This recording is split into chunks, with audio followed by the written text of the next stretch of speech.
Let's play a game called Caleb Williams versus. My name is Harrison Graham. This is Chicago Bears Now, and I'm going to bring producer Cullen into this show, and he is going to go through every starting quarterback, and in some cases projected starting quarterback for all 31 other teams, and I am going to give my reaction if I would rather have Caleb Williams or that quarterback that is being brought up by Cullen. Now, some criteria for this video. This factors in everything: age, contract, short-term, long-term, potential, like if you think he could reach it, navigating high ceiling versus high floor guys, right? Like Brock Purdy versus Caleb Williams. I think we all agree Caleb Williams has a higher ceiling, but Brock through 3 years has been better than Caleb through 1. All that stuff factors in. Where are you on your rookie contract timetable? So it all matters. It's not just for one game. It's not just for this year. It's for just in general. Everything factors in. And, there's a lot of thought to, I'll take the 23-year-old because if he hits, he could be here for 15 years. So we're factoring it all, so keep that in mind. All right, I want this video to go viral. I want it to be spread all across social media, so I could really use your help. All you got to do is click that share icon, and then it gives you options. You can post it to Facebook, X/Twitter, Instagram, Snapchat. You can text it to your friends. Let's get as many Bears people, hell, non-Bears people. I'm sure I'll piss off some other fan bases with how I go through this video. And for Twitter, X specifically, if you tag me at HGramNFL, I will retweet it. So be sure to do that as well. All right, we are going to get started here in just a moment as producer Cullen Brown is getting ready to go on his end, and let's go ahead and get it started here. All right, Harry.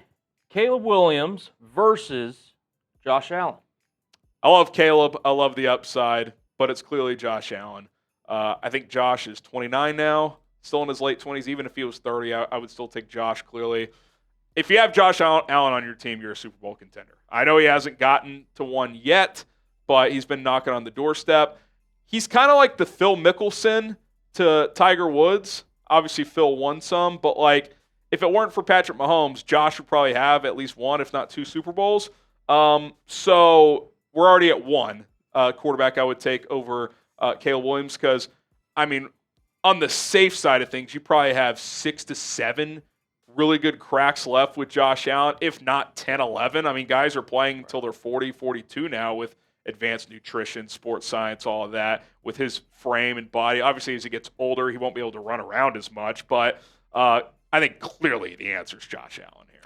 Yeah, I would agree. On any given Sunday, he could be the best quarterback in the NFL. Still has a long runway ahead of him, And, look, that's not a, crazy take to have Allen ahead of Caleb Williams. Now, we hope Caleb Williams can maybe be in the conversation one day, but for right now, Josh Allen clears. All right, an interesting one right off here, Cullen. Tua Tagovailoa versus Caleb Williams. Who you got? I think you would have to take the chance with Caleb. Even if you're an exec or GM who's not as high on Caleb, I think given Tua's concussion concerns, the inability to prove he can win against high-level competition, especially in bad weather, Tua's game does not translate to a rainstorm, to cold weather, certainly to snow, and especially in the AFC, you're playing in big-time tough weather conditions, but really just down the stretch of seasons. You're in a lot of cold weather games, and he's one hit away from being, his career being in jeopardy, and he's making a ton of money. Caleb is still on his rookie deal, so I think this one is not easily Caleb, but I didn't think too hard about this one. I would take Caleb over Tua. Yeah, coming off the injuries that Tua suffered in college, there was some real question marks on how he's held up in the NFL. He's obviously gone through the concussions, as you mentioned, and look, Caleb is an unproven product at this point, but I don't think, like you said, given everything involved with the youth, the contract, the age, everything, I think Caleb Williams is a smart pick here. In my opinion, I agree with you as well. All right, Harry, an old friend of ours. Yes. Justin Fields versus Caleb Williams. Who you got? Give me I'm just kidding. It's Caleb. And I like Justin. I hope he does well. Good kid, hard worker, all that stuff. But until proven otherwise, there's clear limitations there as a passer. He takes unnecessary hits as a runner, has had some minor injuries early on in his career because of it. Wish him well. Pretty easy decision here. Caleb, I think has already surpassed him as just a pocket quarterback, and that is he still has a long way to go there, and he's already surpassed him there. I think it's a pretty easy call, Caleb Williams. All right, the first of quarterbacks that were in Caleb Williams' draft class, we're going to go with Drake May versus Caleb Williams. Yeah, if you guys remember, my QB2 coming out was Drake. I liked him over Jayden Daniels. Now, through 1 year, you would take Jayden over all of them. We'll get to Jayden here in a little bit. But I'm still a big Drake May guy. But I had Caleb ahead of him, and there was nothing last year that either guy did that would change that for me. Drake, like Caleb, had his moments, didn't play as much ball because obviously they trotted out Jacoby Brissett for, 5 or 6 games, whatever it was. So I think Drake played 10, 11 games. Caleb played all 17.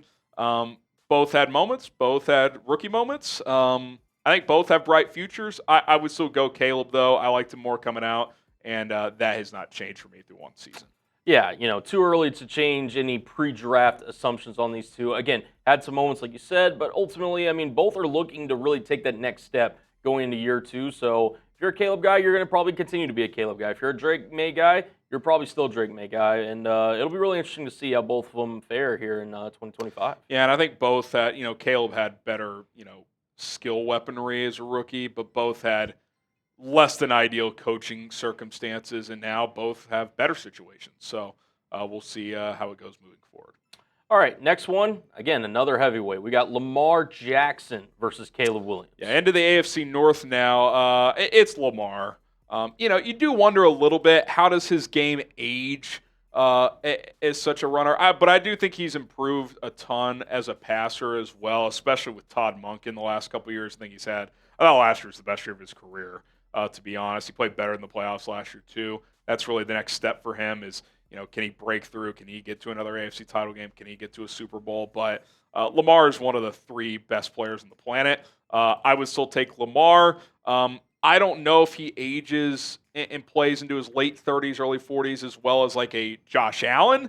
But I still think you got, 4 or 5 years on the low end and probably more realistically like 6, 7, 8 on the high end of at least good play with Lamar. He's very, very good. Even if he falls down a tier, he'll still be a top 10 guy. So I would still take him over Caleb right now. Yeah, I think you said it best. Lamar Jackson really doesn't have a kind of, predetermined, like this is kind of how his path looks like because he's such a unique, dynamic player. And again, being able to be this athletic, he's broken a lot of barriers for quarterbacks that are similar kind of rushing style, but also can be that dual threat playmaking type.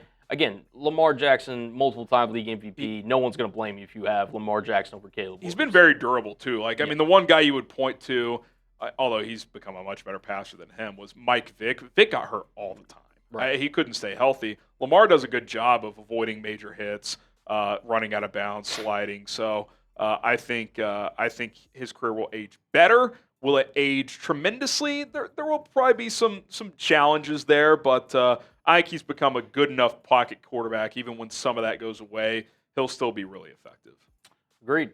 All right, next one. And again, this is assuming that he signs with Pittsburgh. We've got Caleb Williams versus Aaron Rodgers. Yeah, Aaron Rodgers, a player Caleb looked up to a lot from a playing standpoint growing up. Some similarities in their games. You would take Caleb here. And Rodgers, even if he plays 2 more years, I don't think he's at a level anymore where even in a perfect situation he could take you to a Super Bowl. So just on age alone, you would take Caleb. Obviously, Rodgers, Hall of Fame career, all that. No one's disputing that. But you would take Caleb Williams in this scenario pretty easily. I don't think – I would take I might even take Bryce Young over Aaron Rodgers just on the chance that still works out because he's so young compared to Aaron. So we'll see if Rodgers signs with Pittsburgh and ends up coming to Soldier Field this year to play Caleb. That would be fascinating, but pretty easy call here just on age alone. Yeah, not too much discussion here. Look, Caleb, we still, if you're a fan of him, believe he's a generational talent. Rodgers, again, had some great moments in the league, but he's, like you said, north of 40 years old. There's really no much discussion needed to be had here. It's Caleb Williams. All right, let's bring back an old motto. It's been a couple years. FAR in the chat. F Aaron Rodgers. I hope we get to do that chant against the Steelers this season. So the OGs know. It's always been FGB, but it's also been FAR. Absolutely. All right, Harry, another heavyweight. Caleb Williams versus Joe Burrow. Yeah, it's Joe Cool. He does have some injury concerns. He's, it's kind of interesting. Lamar and Josh are true dual threats, but Burrow's had much bigger injury issues than those two. He had the wrist thing a year ago. He had obviously the torn ACL earlier in his career. He's had multiple different things, so that's not nothing. But when this guy's healthy, he's, last year's one of the most wasted seasons in NFL history. I mean, it really is. He played at an MVP level, so. Tremendous. You could make an argument he's the best pure pocket guy in the NFL these days. Obviously, Mahomes, Josh, Lamar, with their ability to move and stronger arms, they can do more. But Joe's ability to just stand in there and deliver the football is about as good as it gets. So you would certainly still take him over Caleb Williams, even though there's been some injury concerns. He's still pretty young. He's in his late 20s. So, yeah. Yeah, agreed. Again, Joe Burrow's not going to wow you with elite physical traits. He's going to wow you with, again, ball placement, ability to command an offense. And again, the guy just produces, as you mentioned. Could have easily been in the MVP conversation had the Bengals had a better year last year. Again, hope Caleb can get to this level one day. But, I mean, this is, one of the 4 best quarterbacks in the NFL, in my opinion. So, yeah. Burrow's the pick. All right. Some guys, some people call this dude elite. It's Joe Flacco versus Caleb Williams. Who do you got here? Yeah, whether it's Joe Flacco, Kenny Pickett, Dylan Gabriel, Shedeur Sanders, certainly Deshaun Watson, the answer's not going to change. It's Caleb Williams. Certainly intrigued to see how the Gabriel Shedeur dynamic goes moving forward. Even if Shedeur hits and becomes a good player there, he just does not have the physical characteristics that Caleb has as a talent. So pretty easy call here. Might be the easiest one of the show. It's Caleb Williams. Yeah, agreed. Again, Flacco, the fact that he's kind of commanding the ship kind of by default, things could be worse, Bears fans. So, yeah, rather have Caleb Williams than Mr. Flacco. All right, now we go on to the AFC South where we got the main guy up ahead, C.J. Stroud versus Caleb Williams. Harry, who do you got? This is a tough call. You could, going through this exercise, this might have been the toughest one. Because through 2 years, obviously Stroud's more accomplished. But last year, and we talked about this, Stroud regressed a little, and the numbers, the advanced metrics, pretty similar to Caleb Williams, who drew a ton of heat last year for his rookie year. So now look, CJ's won 2 playoff games. He's a more polished pocket player at this point, but Caleb's got a stronger arm. He's better on the move, at least in theory. If he continues to progress, I think I would take Caleb. I just like his talent better. Had Stroud built off that rookie year and took another step forward, Colin, you'd have to go Stroud. But at best, he stayed in neutral last year, and I would say he went backwards a little bit. Now, their O-line was a disastrous situation as well. So I'm not out on CJ at all. I think he's a really good player. I think I would take the swing with Caleb, though, even though CJ certainly has proven more up to this point. Yeah, I remember that, early, I think it was week 2 game between the Texans and the Bears, where, again, C.J. Stroud kind of just found a way to win against an offense in the Bears that really wasn't up to par. Shout out to Shane Waldron. But, yeah, C.J. Stroud definitely had an up-and-down year. And, look, I mean, if he gets anything back to that rookie campaign elevated-wise, I mean, you're looking at arguably top 5 quarterback in the league. So, yeah, I mean, he didn't have that year. He had a year that he regressed. So, again, I don't mind taking Caleb here, but it's certainly worth the discussion. This was one of those ones where I definitely was curious to see where you went. Yeah, it's interesting because had CJ's seasons been flipped, like if last year was his rookie year and the year before was his second year, I probably would have gone CJ because it's like, okay, up and down rookie year, big second year, right? Like played like a top 7 quarterback in year 2. But he played like a top 7 quarterback in year 1, and then he played like a middle-of-the-pack starter in year 2. So, jury's still a little bit out there. I'm high on both these guys. But if it's close, I'm going to take the guy who's got higher ceiling, and he's 1 year fewer into his rookie contract, which plays a role as well. A year from now, the Texans may have to make a decision on CJ. So we'll see how it goes, obviously. That it could. All right. Battle of former number 1 overall picks. We got Caleb Williams versus Trevor Lawrence. Who you got? This is actually pretty easy. It's Caleb. Caleb's up and down rookie year is probably still Trevor's second best year of his career. I mean, Trevor's had 1 good year in 5. He's kind of just an average player. Like it just is what it is, and he's making $55 million a year. Like, that's the big kicker. It's like, okay, I still think more can happen with Trevor. Like, I'm not completely like he sucks, but I don't think like it would. I think we would all agree it would be relatively surprising if he became a top 5 guy at this point. I think if you're if you're in that Jags building, you're like, okay, can this guy be a top 10 to 12 quarterback year in and year out? Like, that would probably be a win at this point. So I'll take Caleb. You know, the contract plays a big factor, but also Trevor has played about a year and a half of good ball in 5 seasons, and quietly, Colin, the last 2 years he's been pretty dinged up too. So that's that plays a role as well. Yeah, I mean, Trevor Lawrence's stock is so low, like you almost feel like you have to take it if you ever believed in his potential. But again, they drafted Travis Hunter, they hired Liam Cohen as the OC, but like you said, the contract alone is enough for me to kind of steer away from that situation in favor of Caleb. It'll be really interesting to see if the Jaguars are kind of able to get on track and kind of build a, successful offense going forward as they weren't with Doug Peterson. But yeah, Caleb Williams, Ben Johnson, I'd much rather that combination. I'd probably take Trevor over Tua, for example, even though Tua's been better. But with the injury situation in Tua, and I still think there is more upside there with Trevor. We just haven't seen it often enough. So when it's Caleb versus Trevor, I'll take Caleb. All right. Caleb Williams versus a 2024 opponent of his, one of the worst games we watched last year. Caleb Williams versus Anthony Richardson. Who do you got? I mean, Anthony Richardson was lobbing passes to Bears defensive backs. Look, he's got so long to go. You could argue he's the worst starter in the NFL. He may not even win the starting job. It could be Daniel Jones. It's Caleb. He showed more in 1 year than Richardson has in 2. Obviously, Richardson's a intriguing talent in terms of his size, arm strength, mobility, but he is just not close when it comes to being a guy who can sit in there and deliver the football. So, pretty easy one here.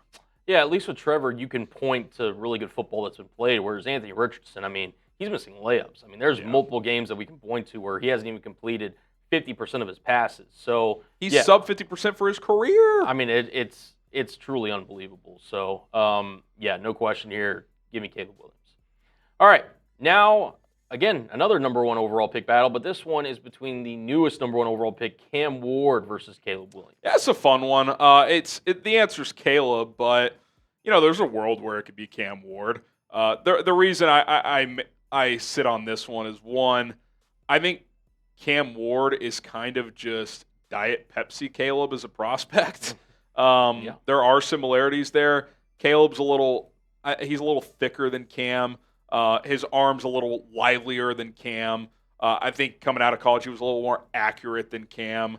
I think if you put Cam Ward in that, if he played like he did this year in last year's QB draft, he probably would have been QB4, QB5. I don't think he goes ahead of Caleb, Drake, or Jayden Daniels. I like Cam Ward. I think he's got a chance to be really good, but I think the Caleb talent is still at another tier at this point. Yeah, no, listen, I completely agree with you. Cam Ward's a really interesting talent. He can obviously create with his legs, similar to Caleb. Again, like you said, he's got the ability to throw off platform. Does have a little bit of haywire gene in him where he can kind of get a little reckless with the football. So I would take Caleb Williams in this regard. Like you said, it's kind of based on your pre-draft forefront thoughts where, again, I still think Caleb can reach a really high level of football, and Cam can be, a productive player in this league, maybe even flirting with top 10, but I think Caleb Williams has the potential to even be even better. I'll roll with Caleb Williams as well. Yep. All right, moving on to the AFC West now, where, of course, it's going to be Caleb Williams versus Patrick Mahomes. Who you got, Harry? Yeah, the almost unfair comparisons for Caleb coming out were Patrick Mahomes. It's obviously Mahomes. Don't really need to dive too far into it. 3-time Super Bowl champ. He's already, I think, a top 5 quarterback of all time if he doesn't play another down.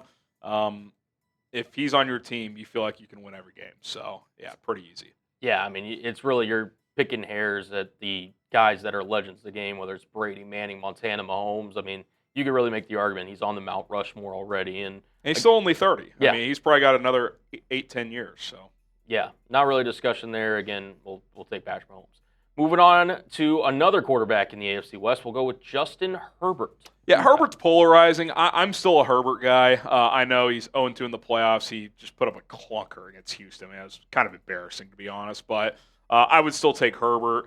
6'5", rocket arm. I know he's been paid, so, maybe that makes it a little closer. But, while we saw good flashes from Caleb last year, I mean, this is a 5-year resume with Herbert. Like, say what you want about the guy. Even if you're down on him, you would acknowledge he's still a very good player. I'm just betting on him and Harbaugh as a pairing. I just think that's going to work.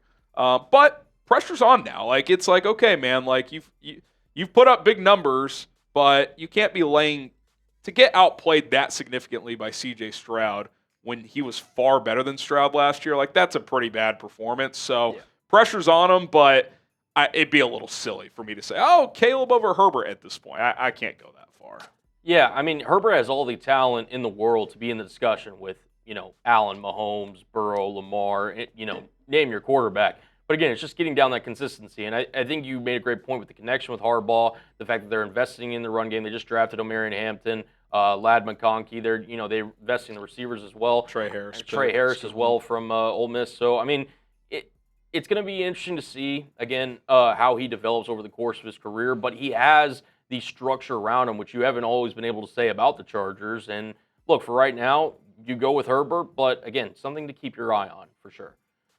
All right, another draft classmate of Caleb Williams. We're going to go with Bo Nix. Harry, who you got? Yeah, I mean, I think, look, if we're being fair, Bo Nix was more consistent as a rookie. I think Caleb's highs were probably higher, but Bo Nix, after the first few weeks when he was struggling, I thought he settled in nicely. I think having Sean Payton compared to Shane Waldron helps a lot, but I don't think we should take anything away from Bo Nix. But I still think, like, Nix's floor is probably higher. I still think there's a pretty wide gap in the ceiling. So 1 year in, I'll take Caleb. Now, if Nix takes a step forward and Caleb doesn't, you would probably change that answer a year from now. But right now, I would still bet on the upside of Caleb Williams. Now he's got a stable offensive mind. We'll see how Ben is a head coach, but you feel good about game planning and play calling and all of that. Talent around him. Caleb's raw ability is just better than Bo's, but Bo Nix impressed me last year. Like, I thought he did some good things, and he certainly seems to be at least like on the long-term starter trajectory, which if you're Denver, you got to be pretty happy with. Yeah, it really doesn't matter, when you're a quarterback prospect. I mean, situation matters, and the environment that you landed matters. Bo Nix landed with a head coach in Sean Payton. He landed in with an offensive mind. Again, not the greatest skill talent around him. He did have Cortland Sutton as a receiver, but the fact that they were able to really instill confidence in him early and kind of get him going. I mean, he was at one point flirting for the Offensive Rookie of the Year alongside Jayden Daniels. So, again, I like Caleb's. Again, I agree with everything you said. I think his floor is, a really solid quarterback and everything. But with Caleb, you just have that extra gear, the extra playmaking, the ability to throw on the run, moving left, moving right. I would still take Caleb, but again, Bo Nix had the better year last year. No doubt. And this wasn't a layup one. I just think 1 year in, it's too early for me to just flip on that one. But yeah, I mean, it's if it's more of the same this year, like if for a second straight year Bo is clearly better, then you'd probably flip this. You'd say, well, 2 years in, larger sample size. So yeah, we'll see how it goes. Big year for both guys, obviously. For sure. All right, from the man that has never written back, Geno Smith versus Caleb Williams. Who you got? Old Geno, Raider now. You'd go Caleb. If I had to win one game tomorrow, I'd probably take Geno, but Geno's 35 now. He's 3 to 5 years left maybe. I know he signed an extension with the Raiders to keep him under contract through 27, I believe. I like Geno. I'm a Geno guy, but kind of feels like he's hit his ceiling, which is like a B+ quarterback. Caleb's not to that level yet, but I still think he can at least get to that level, and he certainly just has more tools to do more. And Geno's making $40-something million per year. Caleb's on a rookie contract, and he's 12 years younger. So all that plays a role. Again, if this was to win one game, you'd probably go the other way. But for adding in all of the factors, I would still take Caleb Williams over Geno Smith. Yeah, I mean, Geno's had a heck of a rebound. Obviously, career backup for the most part. Able to make a career for himself, get a 3-year extension from Seattle. Obviously now with Vegas. I mean, it's a truly remarkable story. But in terms of building for the future of the quarterback, it's Caleb Williams. Like nothing much needs to be said on that regard. All right, shout out to Rocket Money for sponsoring today's show. We'll get to the NFC quarterbacks in just a second. Hopefully you've made it this far in the video. Get started with Rocket Money today, a personal finance app that can help you find and cancel your unwanted subscriptions, monitor your spending, and help you grow your savings. One feature with Rocket Money that's pretty cool is they'll help you cancel subscriptions you no longer want. They'll list them all out for you, streaming services, online newspapers, order delivery services, whatever it is, and you'll realize how much you're spending per month, both individually and collectively with all of those subscriptions. And if you decide you don't want to pay for X, Y, and Z anymore, just a few steps later, they're going to help you cancel those subscriptions. That way you don't have to deal with back and forth customer service. You can also negotiate to lower bills. You can stay on top of upcoming payments you have, check your credit score. It's a really useful and just user-friendly finance app, so I recommend you get signed up today. 5 million users and counting. They have saved customers $500 million in canceled subscriptions alone, and members can save up to $740 per year when they use all of the app's premium features. So get signed up today, cancel those unwanted subscriptions, and take advantage of all of these services with Rocket Money at rocketmoney.com/bears. Now, that link is in the comments and in the description. It's rocketmoney.com/bears now. All right, we got a fun one to kick off the NFC. Super Bowl MVP quarterback Jalen Hurts versus Caleb Williams. Harry, who you got? I struggle with this one because from a raw talent standpoint, I actually don't think it's that close. I really don't. I think Caleb's got a stronger arm. I think he's a much more polished player coming out of college. And even now, I don't view Jalen as that polished, but you got to give credit where credit is due. The guy's a grinder. He throws a nice deep ball. He's clearly the leader of that football team. I think I'd have to take Jalen Hurts. I mean, the guy is the defending Super Bowl champion and Super Bowl MVP. But I think it's also fair if someone says that situation he's in is unbelievable. If you plug him on some random team, is the impact the same? I would probably say not. But I think if I took Caleb over Hurts, even though I will stand on this take, the talent is clearly in Caleb's favor. I think you have to take Hurts. The guy has been to 2 Super Bowls in the last 3 years. Like, at some point, you got to give him credit. I don't think he's an elite guy, but he's a top 10 guy. And, Caleb's 1 year, I don't think we've seen enough to say, yeah, I'd for sure take him over Jalen Hurts. Yeah, I mean, you have to give credit to Jalen Hurts for what he has accomplished so far in his NFL career. Obviously, last season capping off with a Super Bowl trophy. Look, I mean, Caleb Williams, and if you think about the hierarchy of the NFC, which now we're getting in the conference, Jalen Hurts is going to be one of those guys that Caleb Williams is going to be going up against for the foreseeable future. And like you said, Hurts doesn't have the polished, kind of refined game that you're looking for from an NFL QB. But he does win with intangibles. He's a great leader. He's a consummate pro. And there's a lot of value that Caleb can learn from a guy like Jalen Hurts. Not to say that Caleb doesn't have those qualities, but yeah, I think for right now, based on, body of work, and again, he's kind of delivered on his contract that he got paid, I'd agree with you. Here's where I give Jalen Hurts a lot of credit. He is getting everything out of his talent. Like, he is maximizing his talent. If Caleb maximizes his talent, he will have a better career than Jalen Hurts. But Jalen Hurts, I mean, if you told me best case scenario of what he'd be in the NFL, I don't think he would have accomplished this much. So got to give him credit. I get he's with arguably the best run organization and talented team in the league, but listen, the guy wins and he makes a lot of plays. So kudos to him. All right, going to the other side of the NFC Championship game, we've got Jayden Daniels versus Caleb Williams. Who do you got? Yeah, this will trigger Bears fans, and I still think there's a good chance Caleb has a better career, but I don't think I'd be being fair or objective if I said Caleb. I think you have to say Jayden. He took a joke of a franchise to the NFC Championship game. Guy was remarkable last year. Guy was remarkable. Now, he's thin. I still worry long-term about that frame and his running. He takes a lot. Like, unlike Lamar, he takes some unnecessary hits, Colin. He's really got to learn to not do that, but the accuracy was there immediately. The deep ball is excellent. He's obviously dangerous as a runner. Caleb can run too, but not to Jayden's level. Again, I still think if you added up all the raw talent, I would lean Caleb, but it's not enough to say I would take him over Jayden. I don't want to overreact to 1 year, but the 1 year, it's 1 year for each guy. So I think you have to take Jayden Daniels. Please don't kill me, Bears fans, but I think right now you have to answer it that way. Yeah, based on what we've seen. Again, you could have your kind of preconceived notions about it, but Jayden Daniels was the best rookie quarterback in the class last year based on performance. And I mean, he's better than a lot of veterans that came in. Now, again, the system kind of suited him. They kind of had a vision for him whenever he was drafted to Washington. It's a big reason that they drafted him over a guy like Drake May and some others. Again, the story's not over, but if the leg, if you were asking today, which one do you prefer? Jayden Daniels has had the more impressive resume. It's not even a question. Now, will it stay that way? We'll wait and see. Now, Caleb's got his guy in Ben Johnson. But yeah, Jayden Daniels, I mean, no one could have saw in that year that they had last year coming. Yeah, I mean, look, they won a bunch of close games. He was tremendous on fourth down. Some of those tend to even out over time. So it wouldn't shock me if he kind of had a slight regression, kind of like CJ Stroud. But if we're being fair, I think you have to answer it this way through one season. Now, who's going to have the better career? Clearly the jury's still out on that. I don't care if Jayden Daniels won the MVP as a rookie. It's 1 year. We'll see. You got to do it year after year after year after year to really establish yourself as a top guy. CW for Caleb Williams, JD for Jayden Daniels. Certainly wouldn't shock me if that ended up being Caleb, but through 1 year, it's definitely Jayden.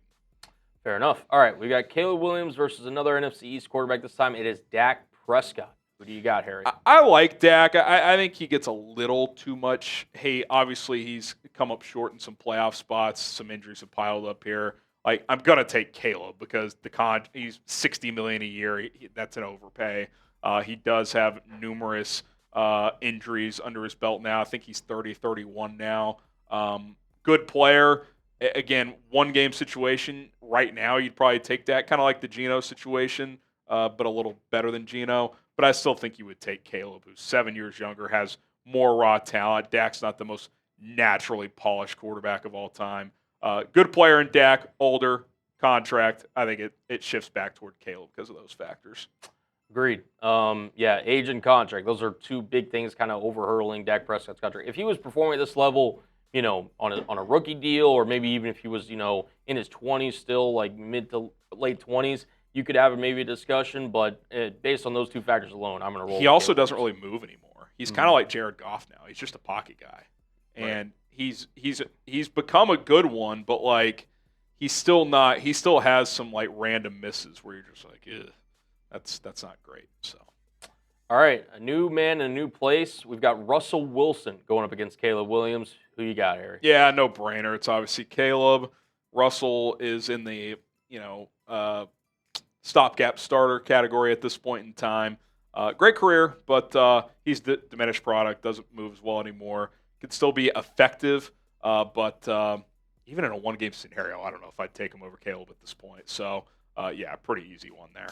Agreed. Yeah. No more to stop about it. Russell Wilson's kind of on the back 9 and definitely closer to hole 18 in his career. Caleb's just getting started. All right, NFC South time.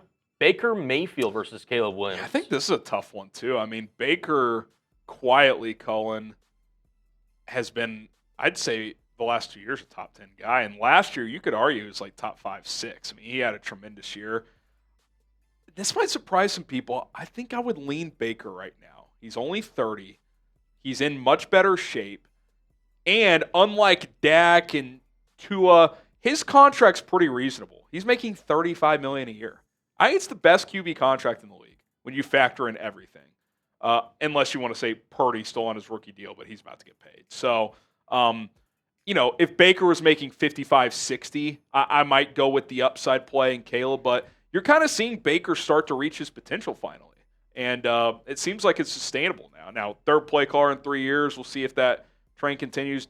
Tampa's done a good job of building around him, but I feel like Baker's got some staying power. I think he could be a high-level guy for 5, 7 more years, and Tampa's loaded. They could be in the NFC title game this year. So that one was close. I'll lean Baker there. I think Caleb's upside is higher, but it's not like Baker's a low-ceiling guy. He had a high ceiling coming out. It's just taken a while for him to get there, and he's gotten there.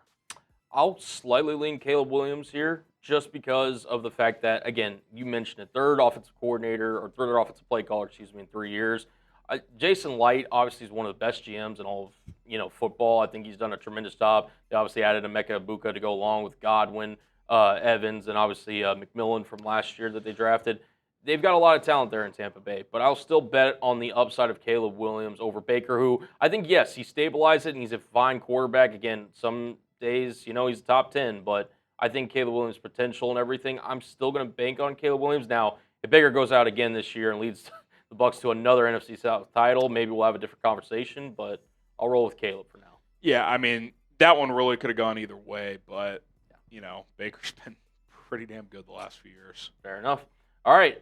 Michael Penix Jr., another draft classmate versus Caleb Williams. Who you got? Yeah, I haven't seen him much. So obviously, just on that, you'd go Caleb, but obviously Caleb better prospect too.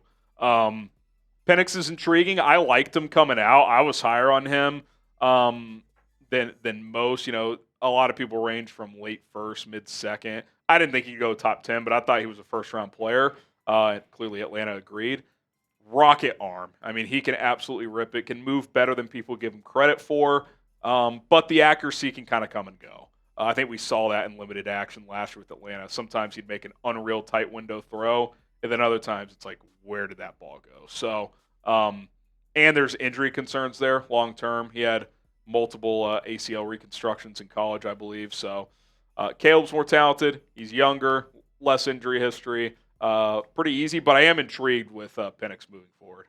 I'm intrigued also. The thing with Atlanta is I'm not really sure I trust their infrastructure. I mean, Terry Fontenot and Raheem Morris, they made some questionable decisions over there. There's aggressiveness, and then there's Atlanta. It's like it's a little reckless. Yeah. Now, they have talent on the roster, obviously Bijan Robinson, Drake London, whatever Kyle Pitts is at this point. Mooney had a good year last year. Yeah, but no, I'll still roll with Caleb Williams as well.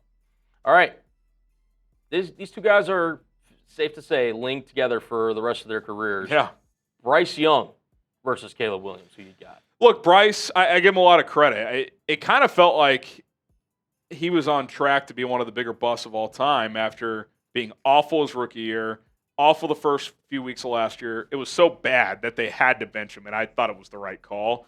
But they went back to him, and he was at least solid. Now, the height is always going to be an issue, especially since he's not a premier athlete. He doesn't have the strongest arm, but he throws with good anticipation. He can throw kind of those second-layer balls pretty well, but the talent gap is pretty significant, and Bryce has been, at best, inconsistent through 2 years, so it's pretty easily Caleb Williams, but there's at least hope if you're a Panthers fan now, which, through 20 starts, it was like, oh my God, we're fucked. So the Bears, I think it's pretty clear they won that trade. Now, if Bryce becomes some elite quarterback, that could change that dynamic, but I don't think, at this point, if you're Carolina, you're just hoping he can be a solid starter. I think that's, the goal. Yeah, I think the most disappointing thing for me about Bryce Young is his escapability was really a, calling card of his in college. And to be honest, just the NFL with bigger, faster athletes, it really just hasn't been a factor for him. So for his sake, I hope that he can really, build on, like you said, the second half of last year. But, yeah, it's Caleb Williams for me. The difference between, Bryce Young and, Kyler is just such a tremendous athlete. He can get out of jail. Bryce, you've seen it here and there, but not to the same degree. He doesn't move like that. Agreed. All right. Well, this guy is the quarterback for now in New Orleans. Yeah. Derek Carr versus Caleb Williams. Who do you got? Give me 30-year-old Tyler Shuck. No, I'm just kidding. Obviously, Caleb, you wonder how much leash Carr even has left as a starter in this league. Kind of feels like he's going to enter the stopgap cute starter category, whether that's right now in New Orleans or moving forward. I think he's kind of entering the Russell Wilson, trying to think other guys in that, a few years ago, Andy Dalton. I think he's entering that point of his career. So pretty easily Caleb. Yeah, if Rodgers retires, don't be surprised if either Kirk Cousins or Derek Carr is quarterbacking the Steelers. I think that could be an interesting angle. So post-June 1 trade for Carr is a possibility. So keep it there. We go. Yeah, Caleb Williams easily on that one. All right, moving to the NFC West now, where we've got Matthew Stafford versus Caleb Williams. Who do you got? This one's intriguing because no one on the planet would take Caleb over Stafford today, obviously. But Stafford's 37. He's year to year at this point. Now, it's not a Rodgers situation where Rodgers is year to year, but he's also clearly diminished. Stafford is still at or near his peak.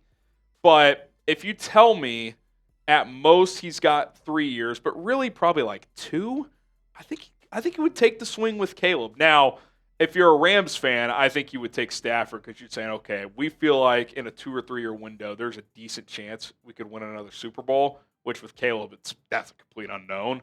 But I think I would lean Caleb still. If he was 34, I'd probably go Stafford, but he's 37. It sounded like he kind of flirted with retirement this year. So when you start entering that realm, you're year to year at that point. So my guess is he plays 2 years more in LA, and that's not enough of a runway for me to not take the uber talented overall pick from last year. Completely agree. Stafford, I still think, like you said, he's got a couple of years ahead of him, but the runway with Caleb, I mean, it's just you hope that he could be, this guy 10, 15, 20 years down the line, quarterbacking, but even if you think that he's just, whatever, it's more than enough reason to take Williams over Stafford at this point in their respective careers. Yeah. All right, Kyler Murray. This one could be interesting depending on how he plays this year, but right now, who do you got? For me, it's Caleb because I'm a little concerned how Kyler ages. Like I now like Baker more than Kyler, which I would not have said even just a year ago, especially a few years ago, because the way Baker can consistently deliver from the pocket now, it's like that can age well. Once Kyler loses the elite athletic traits, which, listen, that may not happen for a while, but once he does, he's not going to be consistently able to win from the pocket. Not because he can't throw an accurate ball from the pocket, but at that size, you cannot consistently target the middle of the field. It's just impossible because the people blocking in front of you and the people on the defensive line on the small end are 4 to 6 inches taller than you, and in some cases, 8 to 10 inches taller than you. So, I don't know how much longer Kyler can be at the top of his game. And on top of all of that, it's not like he's been one of the best players in the league. He's been a good starter. So I think it's actually a pretty easy one here. I would go with Caleb because, I don't know, I kind of view him as just in some ways a taller Kyler who has better ability in theory from the pocket. I just don't. I worry about Kyler progressing. Don't be shocked. I'll throw this out there. If they don't make the playoffs and Kyler's up and down, I could see Arizona trading him next year. His contract becomes tradable, and he's the type of player, the way he plays, Colin, he loses value by the year just because it's unclear how long he can play with his playing style.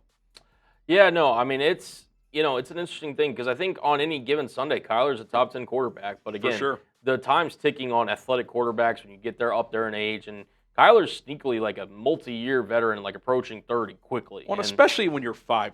Exactly. It's one thing if you're Josh Allen and, okay, at 36, he's not going to be able to run guys over and do this and that. Right. But he's still going to be 6'5", 230 and with a rocket arm. Right. Kyler's not going to be that. Very fair. So no, yeah, I agree with Caleb Williams. All right. Former Minnesota Viking, now turned Seattle Seahawk to one-hit wonder, maybe. We'll see. Yeah. Sam Darnold versus Caleb Williams. Look, if last year was Darnold's rookie year, or hell, even third year, I think you'd probably say Darnold because he had that good of a year. But we've seen 6 bad years of Sam Darnold and 1 good one. And even in the 1 good one, he flamed out late. So I think the answer is pretty clearly Caleb Williams here.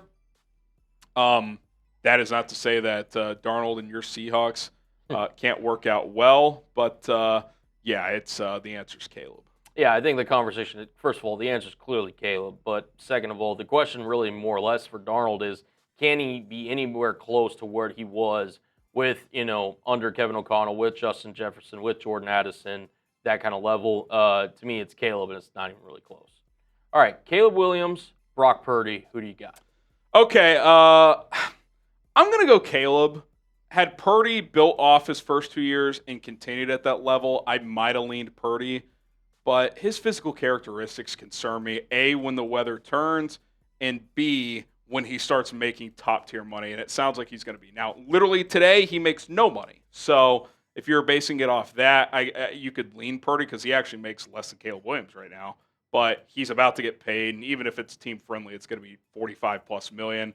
For those reasons, and him coming off a bad year or down year, I'll take Caleb.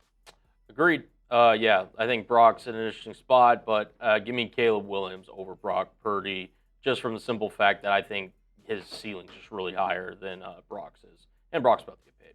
All right, moving on to the final division out of the NFC North. First up, we got Jared Goff or Caleb Williams. This is a tough one, too. It's kind of like the Baker discussion, but Goff's actually more accomplished. I'll give Goff the benefit of the doubt here. I don't know what it's going to look like without Ben Johnson. Does he regress? Does he maintain? I think the last few years he's played at a tremendously high level, and he did make a Super Bowl with the Rams. So he's been good in two different spots.